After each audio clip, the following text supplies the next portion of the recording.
HSC উচ্চতর গণিত প্রথম পত্র প্রথম অধ্যায় চ্যাপ্টার নির্ণায়ক থেকে আমি ইতিমধ্যে 50টি পর্ব নিয়ে আলোচনা করছি। আজকে 51তম পর্ব নিয়ে আলোচনা করব। নির্ণায়কের আরেকটি পার্ট হলো বিস্তার না করে নির্ণায়কের প্রমাণ। প্রশ্নটি হলো বিস্তার না করে প্রমাণ করো এই নির্ণায়কের মান সমান 2 ইন্টু এই নির্ণায়ক। বাম পক্ষ সমান মূল অঙ্ক আমি লিখলাম। নির্ণায়কটি বিবেচনা করলে কোনো সারিতে এবং কোনো কলামে কমন নাই। এই নির্ণায়কের প্রথম কলাম, দ্বিতীয় কলাম এবং তৃতীয় কলাম যোগ করে প্রথম কলামে রাখা হয়েছে। দ্বিতীয় কলাম এবং তৃতীয় কলাম অপরিবর্তিত। C1 প্রাইম সমান C1 যোগ C2 যোগ C3। এই কলামে মনে মনে 2 কমন রাখা হয়েছে, ইকুয়াল টু 2। এই কলাম থেকে 2 কমন বের করে নেওয়া হয়েছে।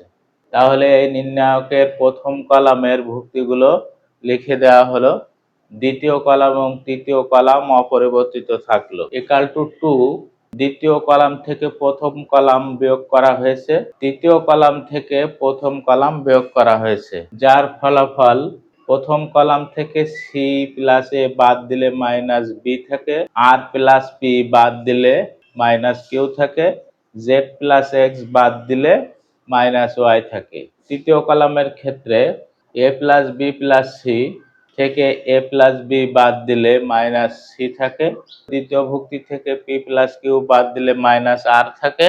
X plus y plus z থেকে এক্স মাইনাস ওয়াই বাদ দিলে মাইনাস জেড থাকে। C2 প্রাইম সমান C2 minus C1, C3 prime সমান C3 minus C1, equal to 2 লিখে দিলাম। এই নির্ণায়কের প্রথম কলাম অপরিবর্তিত রাখলাম, দ্বিতীয় কলাম থেকে -1 বের করে নিলাম, তৃতীয় কলাম থেকে -1 বের করে নিলাম, equal to 2 into -1 into -1 equal to 2। আমরা স্পষ্ট দেখতে পাচ্ছি প্রমাণে 2 পেয়ে গেছি এবং নির্ণায়কের দ্বিতীয় কলাম এবং তৃতীয় কলাম আমরা পেয়ে গেছি। এখন আমাদের প্রমাণের প্রথম কলামটি প্রয়োজন, ইকুয়াল টু 2। প্রথম কলাম থেকে দ্বিতীয় কলাম এবং তৃতীয় কলাম বাদ দেওয়া হয়েছে। প্রথম column A plus B plus C থেকে বি প্লাস সি বাদ দিলে এখানে এ থাকে, P plus Q plus R থেকে কিউ মাইনাস আর বাদ দিলে পি থাকে, x plus y plus z থেকে ওয়াই মাইনাস জেড বাদ দিলে এক্স থাকে, যেটা প্রমাণের প্রথম কলাম আমরা পেয়ে গেলাম। C1 প্রাইম সমান C1 minus C2 minus C3 equal to, যা প্রমাণের ডান পক্ষ, ইকুয়াল টু ডান পক্ষ প্রমাণিত।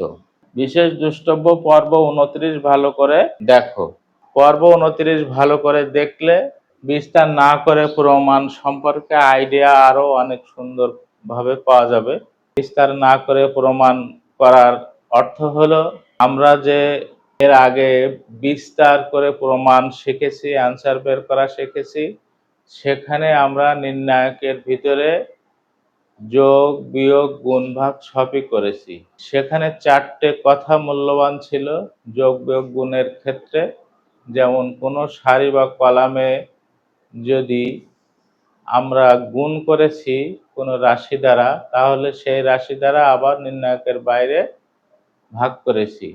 বিপরীতভাবে আবার কোনো সারি বা কলামে যদি কোনো রাশি দ্বারা গুণ করেছি, তাহলে বিপরীতভাবে ওই রাশি দ্বারা নির্ণায়কের বাইরে গুণ করেছি। আবার পরিবর্তনের ক্ষেত্রে যে কলামটা আমরা পরিবর্তন করতে চাই, সেই কলামটা বাদে অন্য দুটো কলাম যোগ বিয়োগ করলেও ওই দুটো কলাম আমরা অপরিবর্তিত হিসাবে রেখে দিয়েছি। যোগ বিয়োগের ক্ষেত্রে অপরিবর্তিত থাকবে, এটা আমাদের মনে রাখতে হবে। পরিবর্তন যে কলাম বা যে সারি হবে শুধুমাত্র সেটাই আমাদের পরিবর্তন দেখাবে, বাকি সারি এবং কলাম সবসময় অপরিবর্তিত লিখে যাবে।